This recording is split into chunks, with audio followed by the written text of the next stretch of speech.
School কলেজের মাসুম বাচ্চারা নিজেদের জীবন দিয়ে রক্ত ঝরিয়ে আমাদের কাছকে মুক্ত করেছে, গোটা জাতিকে মুক্ত করেছে। আমি আজকে সেই সমস্ত মাসুম বাচ্চা, স্কুল কলেজের সে সমস্ত ছাত্র ছাত্রীদের যাদের শহীদি আত্মত্যাগের মধ্যে দিয়ে আজকে গোটা জাতি মুক্তি লাভ করেছে এক ভয়ঙ্কর ফ্যাসিবাদ থেকে, সেই সব শহীদদের প্রতি আমার গভীর শ্রদ্ধা জানাচ্ছি।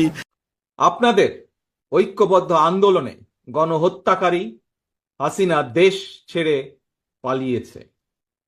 প্রমাণ হয়েছে আবারও মুক্তিযুদ্ধের বাংলাদেশ কখনো পরাজয় মানে না, মানতে পারে না এবং মানবে না।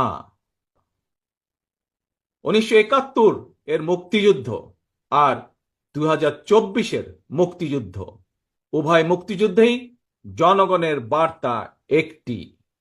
কি সেটি? সেই বার্তা হলো শর্ত দিয়ে স্বাধীনতা হয় না। স্বাধীনতা প্রিয় জনগণ স্বাধীনতা অর্জন কিংবা স্বাধীনতা রক্ষায় কোনো শর্ত মানে না, মানতে রাজি না।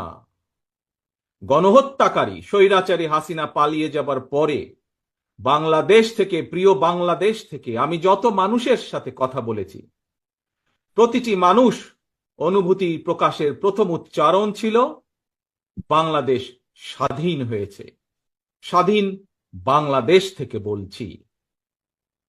দেশ এবং জনগণকে স্বাধীন করতে গিয়ে চোখে মুখে বুকে গুলি আলিঙ্গন করা আবু সাইদ কিংবা মুগ্ধের মতন হাজারো ছাত্র ছাত্রী, তরুণ তরুণীকে প্রাণ বিসর্জন দিতে হয়েছে।